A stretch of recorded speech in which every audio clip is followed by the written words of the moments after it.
Sekali seumur hidup, rasanya kita pasti pernah ngerasain jatuh cinta. Kata orang sih, itu cinta tuh bikin kita jadi buta.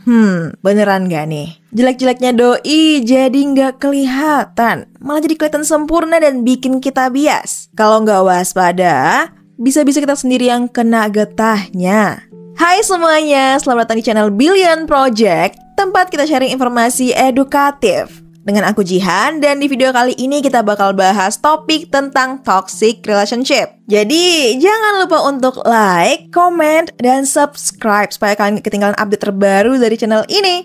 Yuk, kita mulai! Menjalin hubungan romantis dengan pasangan tentunya jadi dambaan buat kita semua. Kebayangkan, hari-hari rasanya jadi cerah banget karena bareng doi dan makin tambah cerah berseri-seri karena ada senyumin doi yang abis transferin kita 10M. Dunia rasanya milik berdua, yang lain cuman ngontrak. Bisa makan bareng, jalan bareng, nonton, dan tiap hari ngebucin. Siapa sih yang gak pengen kayak gitu? Mungkin semuanya berharap seperti itu. Tapi sayangnya, kadang realita gak seindah ekspektasi. Eni Widianti, dari Asisten Deputi Pelindungan Hak Perempuan, bilang banyak perempuan di Indonesia yang terjebak dalam toxic relationship, yang jadi biang kerok terjadinya kekerasan. Catatan tahunan Komnas Perempuan 2023 nunjukin kalau kekerasan mantan pacar masih jadi yang tertinggi dengan mencapai 700 kasus. Disusul dengan kekerasan terhadap istri sebanyak 622 kasus dan kekerasan dalam pacaran sebanyak 422 kasus. Yang bikin makin miris, dari data yang ada nunjukin bahwa 80% dari korban kekerasan itu adalah perempuan. Nah, karena itulah fenomena toxic relationship ini makin hari makin dibicarain. Toxic relationship itu adalah hubungan yang gak sehat dan bisa bikin kita ngerasa terancam atau buruk. Biasanya sih ada red flag yang jelas, tapi kadang kita tuh kayak gak peka gitu. Dalam hubungan ini kita sering ngerasa gak nyaman dan terhambat untuk berkembang jadi lebih baik. Toxic relationship itu bisa muncul dalam beberapa bentuk, seperti kekerasan fisik, kayak dipukulin, dicakar, ataupun ditampar. Terus ada juga kekerasan mental, kayak dijelek-jelekin, dimanipulasi, dan diancam-ancam. Jangan lupa kekerasan seksual sampai kekerasan ekonomi yang contohnya ngebatasin akses ke uang atau ke pekerjaan. Tapi kadang, saking cintanya sama orang, kita malah nggak sadar sama red flag yang ada. Insting kita jadi nggak peka sama sinyal red flag yang ada. Padahal, udah dikasih tahu sama orang di sekitar kita tapi selalu denial atau selalu nolak. Bilangnya sih, enggak, dia kan baik, pasti dia bisa berubah. Atau enggak, dia kasar ke aku kan karena dia sayang dan peduli sama aku. Ada studi yang bilang kalau sekitar 40-70% perempuan yang terjebak dalam toxic relationship malah balik lagi ke pasangan mereka dan terus bertahan. Pernah nggak sih dengar cerita seperti itu? Orang yang udah diselingkuhin, kena KDRT, tapi tetap milih bertahan atau malah balik lagi. Kok bisa ya? Padahal jelas-jelas nyakitin dan ngerugiin diri sendiri. Kenapa sih nggak tinggal cabut aja dan cari yang lebih baik? Daripada bingung dan bertanya-tanya, yuk kita bahas lebih dalam. Dari awal sebelum menjalin hubungan, pasti kita nggak langsung ujuk-ujuk jadian atau ujuk-ujuk nikah aja gitu. Kita pasti melewati berbagai tahapan. Misalnya nge-crushin dulu nih, terus kenalan, atau jalan bareng tapi nggak jadian alias HTS-an dulu. Baru deh mungkin jadian atau langsung nikah. Intinya, kita dikasih kesempatan dulu buat nyari tahu karakteristik calon pasangan kita, baik atau enggaknya dia. Tapi masalahnya jadi rumit kalau kita lagi kepincut banget sama seseorang dan jadi buta sama tanda-tanda red flag-nya. Apalagi pas awal-awal, kalau dibombardi dengan love bombingnya itu, kayak ketemu orang paling romantis di dunia. Jadinya kita mikir, ini nih yang gue cari-cari. Ibarat kayak lagi nemu oase di padang pasir.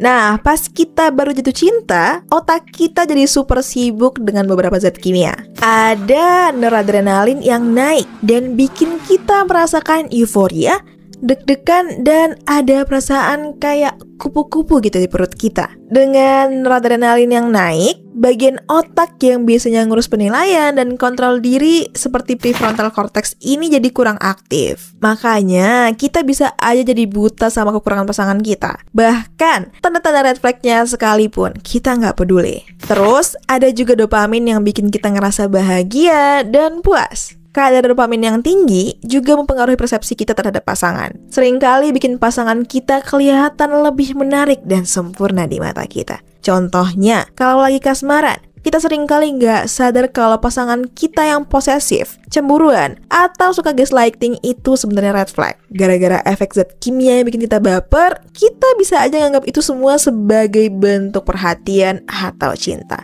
Padahal, itu tandanya kita harus cepat-cepat pergi. Run, bestie. Laris jauh-jauhnya.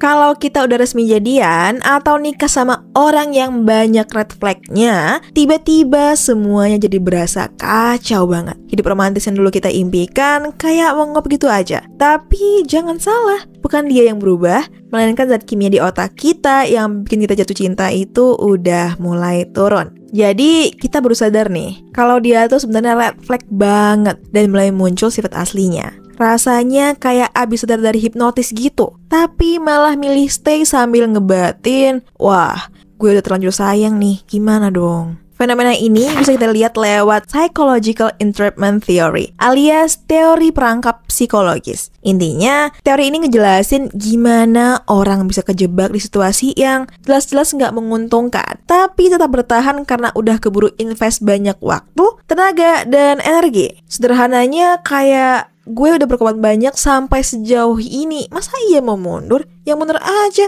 rugi dong. Jadi, makin lama hubungan berlangsung, makin besar kemungkinan kita terjebak di situasi kayak gini. Penelitian yang ada juga nunjukin kalau perempuan milih stay sama pasangan toksik mereka karena beberapa alasan. Alasan pertama, mereka mau jaga image di mata masyarakat. Kadang, perempuan rela banget berkorban demi menyelamatin nama baik mereka di mata orang lain. Mereka berpikir kalau ninggalin hubungan bisa bikin nama mereka jelek. Jadi, mereka lebih milih pura-pura oke, padahal sebenarnya udah nggak bahagia. Kedua, soal identitas. Ada juga yang kejebak di toxic relationship karena ngerasa harus terhubung sama pasangan dan keluarganya. Entah itu pas masih pacaran atau pas udah nikah.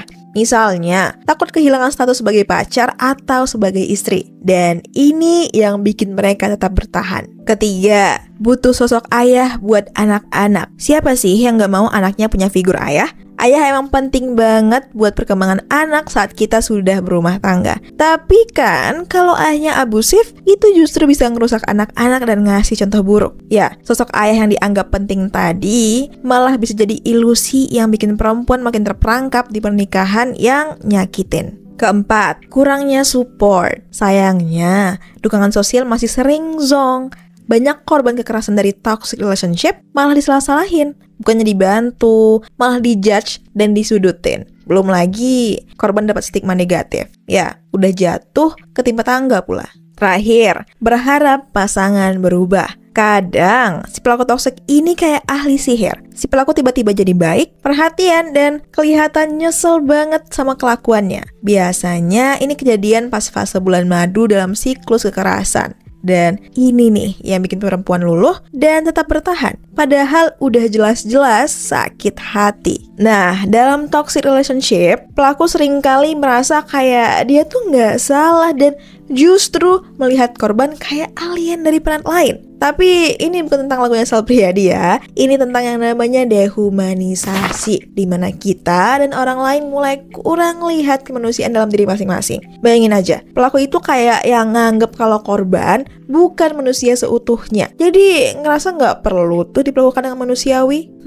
Apalagi kalau pelaku punya sifat narsis atau manipulatif. Mereka bisa bikin korban merasa kayak anak kecil yang selalu salah. Akibatnya, hubungan ini bisa terus berlanjut meskipun jelas-jelas merugikan. Dehumanisasi ini bikin kita dan orang lain jadi lebih nyaman dengan perlakuan yang sebenarnya nggak layak diterima. Bayangkan aja, dehumanisasi ini kayak cheat code dalam game yang bikin levelnya jadi super susah. Padahal, kita cuma mau main dengan cara yang normal. Ya, pelaku bisa bikin korban ngerasa mereka nggak layak dapet yang lebih baik. Dan ini bikin korban jadi makin terjebak dalam hubungan yang toksik. Jadi, misalnya kalau kita sering merasa diperlakukan jelek, kadang kita bisa mulai mikir, ya udahlah, emang gue layak dapat perlakuan kayak gini. Jadi, kita malah ngerasa kalau perlakuan buruk itu itu sebenarnya pantas buat kita. Dan ini bikin kita lebih gampang bertahan dalam hubungan yang sebenarnya udah toksik. Dalam situasi ini, pandangan orang-orang di sekitar juga ikut andil terhadap dehumanisasi ke pelaku dan korban. Misalnya, ketika seseorang melakukan kekerasan, orang-orang di sekitarnya mungkin ngerasa marah banget dan menganggap pelaku itu udah nggak manusiawi. Studi menunjukkan bahwa semakin banyak pelaku dipandang tidak manusiawi, semakin besar kemungkinan mereka mendapatkan hukuman yang lebih keras dan sulit untuk direhabilitasi. Tapi yang nggak kalah penting, korban juga bisa jadi kurang manusiawi di mata orang lain.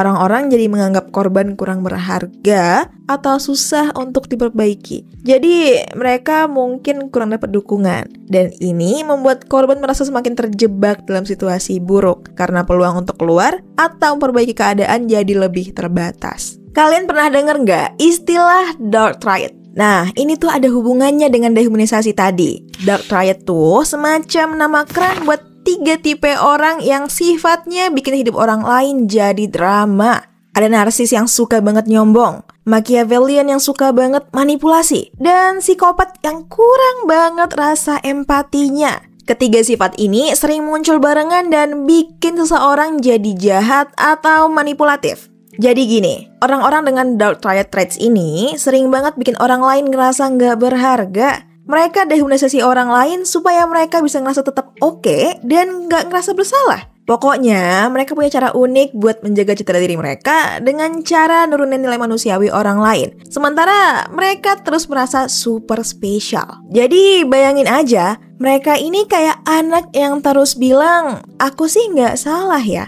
Orang lain tuh yang sensitif banget. Padahal, semua orang tahu mereka udah bikin onar. Akibat dari dehumanisasi tadi, bikin self-esteem atau harga diri kita jatuh banget. Padahal ya, self-esteem itu penting, kayak superpower buat kesehatan mental kita. Dengan harga diri yang oke, kita jadi lebih pede buat ngadepin konflik. Ibaratnya kayak punya tameng di dunia nyata gitu. Sebaliknya, kalau self-esteem kita ambruk, rasanya susah banget buat move on dan bangkit lagi. Jadi, kalau kamu ngerasa hubunganmu udah berdarah-darah dan gak ada habisnya, saatnya buka mata lebar-lebar. Jangan sampai semua red flag-nya kelewat gitu aja. Segera laporin segala tindak kekerasannya dan cari dukungan dari orang-orang terdekat atau psikolog yang bisa bantu. Begitu kamu udah yakin mau keluar, tetap konsisten dengan keputusanmu meski pasanganmu berusaha bikin kamu ragu. Ingat, ini bukan sinetron ataupun drakor. Jadi jangan biarkan mereka bikin kamu mundur. Mereka akan tetap dengan sifat toksiknya itu. Dan kamu